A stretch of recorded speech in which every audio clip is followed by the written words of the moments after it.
All right, so let's take a look at this problem. We have triangle ABC with some points centered at O, and then the lines are extended as we can see. And then we have the pink and blue regions. AB is equal to BC, and then this is parallel to this. So there's a lot going on here. So this is parallel to this, right? Okay. Then it tells me that this is AO, AB equals BC. And then also I know that it tells me that AO equals BO. So I'm going to mark this equal to this, right? And notice how they're both radii. Great. Now let's think through this carefully. This side equals this side we were given, correct? Which means that this equals this isosceles angle, which means because the lines are parallel, this angle equals this angle, and this side equals this side.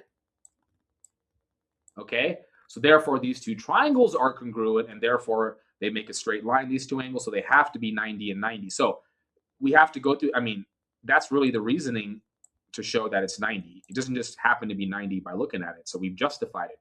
Parallel lines, this is 90, this is 90. And now I can call this 60, okay? This is 60, right? Awesome. And now this is going to be my R, right? This is going to be my R. Notice how I don't care what the length of AB is. That's a red herring. Who cares what that is? This is going to make the problem easier. So that's my R, and that's my R. Great. We're almost ready to find the blue region now. So remember, this was the midpoint of this, right? So therefore, those two triangles are congruent, and I can now find, so the radius is opposite the 90-degree side. So here's going to be R over 2, right? R over 2. Great. Now, if this is a R, this is a R, right? And now it told us that this has to be a 30 degrees, okay? And now, guys, this triangle right here, we can find the angles that are remaining because this and this make a 90 plus 30 is 120. So this has to be a 30 because remember, 30, right? And 30.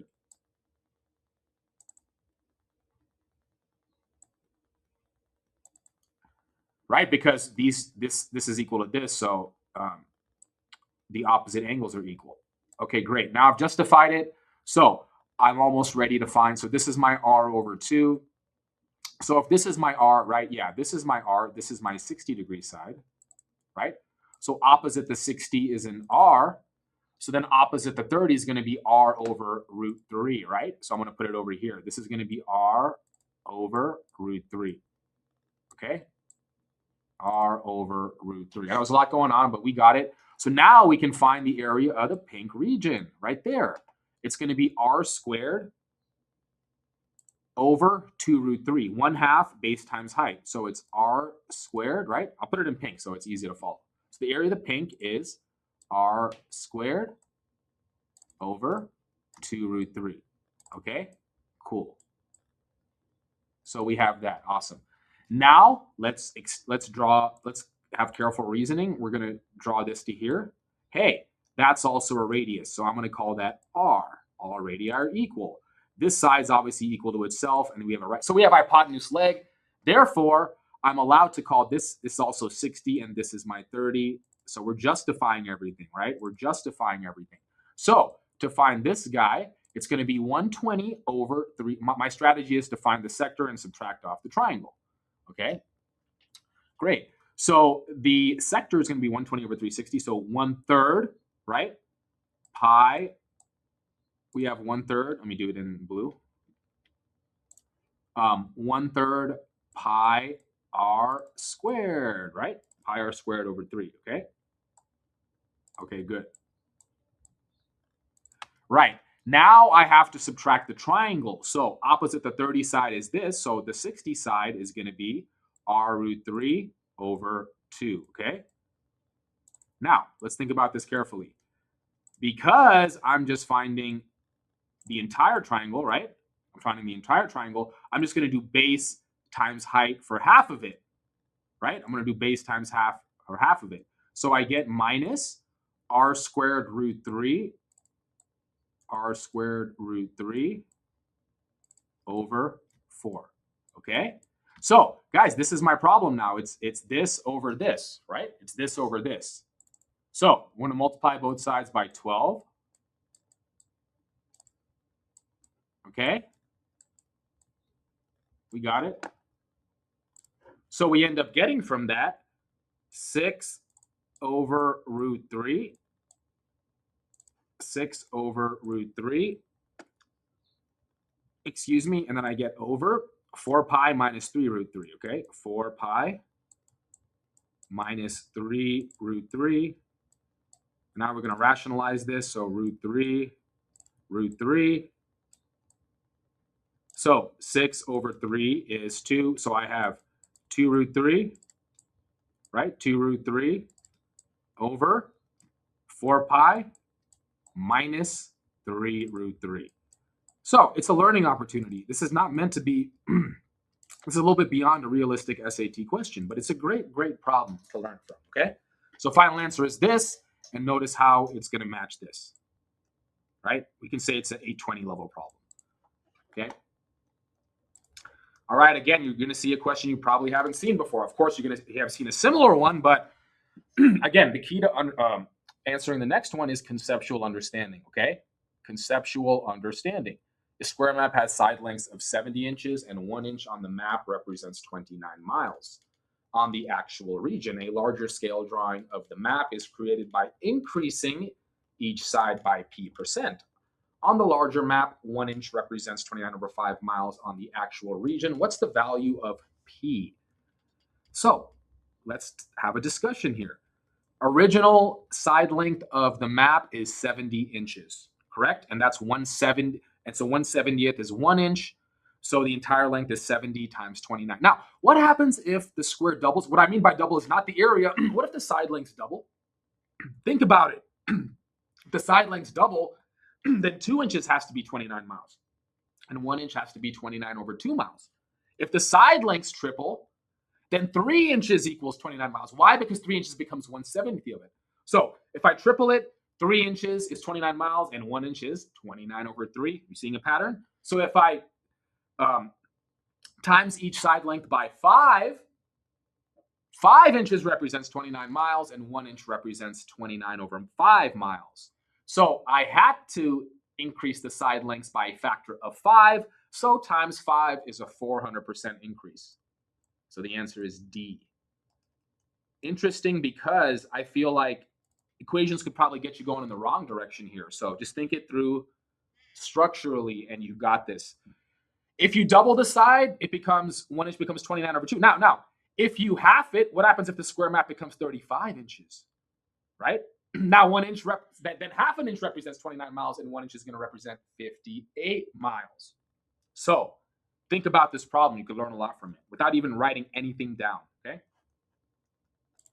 All right, next question. So again, we're going to have good conceptual understanding here. X, Y, Z. Here's a little trick that people don't pay attention to, but it is. I'm telling you, it's useful. Exaggerate the legs when you draw the figure. Exaggerate the legs when you draw the figure, because it's going to make the short, long side relationships very easy to follow. So it's testing this concept here. X, Y, Z is a right angle. Okay, so we have X, right? Y, Z, okay? R lies on XZ. So exactly, that's why this goes here, right? Good. The measure of YZR. So YZR is A, okay? Degrees. And the measure of RXY, which is right here, is B degrees. Okay? Now, here's the $1 million, and it wants 847. It gives us the sine of A. Whoa, crazy numbers, it looks like. And 847 sine A minus cosine B. What do we do? So this is why I want to exaggerate the legs. B is, first of all, we have to know that the 3 triangles are similar. You have to know that automatically. Pattern recognition, definitely. Now, B is opposite the long side. A is opposite the short side. So I know A has to go here. In other words, they are complementary. They're complementary angles. So when that happens, A plus B equals 90 degrees. As soon as that happens, we want to memorize the identity. Sine A equals cosine B.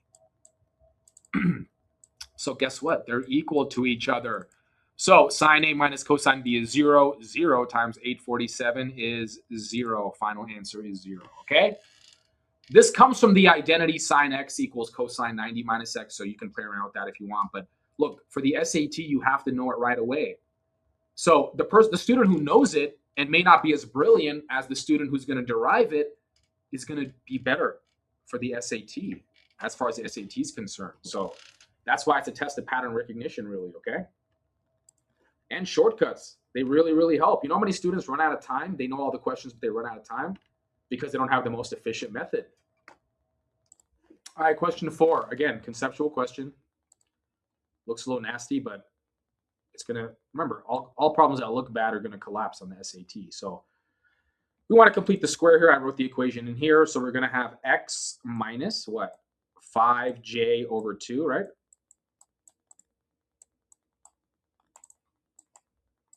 Squared plus y minus 4j over 37 squared equals. Now, this, what's 5j over 2 squared is 25j squared over 4. And then this squared is 16j squared over 37 squared. So you see how it's, I wrote this problem, so it purposely cancels out with that, okay? Deliberately cancels out with that. So it's just going to be 25, okay? So obstacle number 1 has been overcome. We've got it into a nice, easy form. What do we want to have happen, folks? What do we want to have happen? We want it to touch the x-axis. So is it going to be like this? Nope, it has to be otherwise entirely in quadrant 3. So it's going to look like this, isn't it? And what's our center? Our center is 5j over 2, but who cares about the x coordinate? It's the y. It's all about the y coordinate in this case. 4j over 37. Okay? So isn't this distance going to be 4j out of 37? And we want it to be what? 5. The radius is 5, right? Because we have 5 squared is 25. Okay? So that's the key. It's conceptual understanding. You have to put those pieces together, and now the rest is just very easy. We're just going to put those ideas together. So watch this. I'm going to say 4j out of 37. Whoopsie daisies. 4j over 37 tilde negative 5. And now look at that. Look at that. It's exactly where we want it to be, right? This is the circle right here. Okay? And we're not done yet. It wanted j upon 13. So our answer is negative 185 out of 52. Good luck guessing that one right. Negative 185 over 52. So complete the square. Be calm, methodical. You got this, okay? Negative 185 out of 52. We answered the question, okay? All right, so you've probably seen this one before. This is not really an original question. It's pretty similar to, you know, a problem I've seen before. Now, the mistake people make is that they draw the triangle like this. Why is that wrong? It says it's a leg, so it doesn't have to go like that. It could go here. It could go here. There's other possibilities, of course. But for the sake of just simplifying it, I'm going to think of it. So you have to think of it like this. This is the leg. This is the leg, okay? So how are we going to do this? I'm just going to put the formula in. So 48 square root 13 tilde 1/2 BH, right? And I want the other leg, okay? So I'm going to say, how should I do this? L1, I can put L1, L2. It's just up to you, you know, it's really not important. I'm going to say BH, okay? So I'm going to call this B and I'm going to call this H. So just label it how you want. It's really not important. Some students even like putting subscripts. So that's why I was thinking about doing it. But I'm like, I don't really like that. But if you like it, that's what's more important. So we're going to call this B and we want H. So the answer to this question is going to be H, okay? So many ways to do this, just Pythagorean theorem, but I'm going to put this Desmos it. So we have -5, -3, and then we have 4, 9. Okay. So something's looking weird, right? So this has to be a 3, -5, +3, obviously, right? There we go. So the answer is 32. Okay. You can do it by hand as well. So good job. Conceptual questions.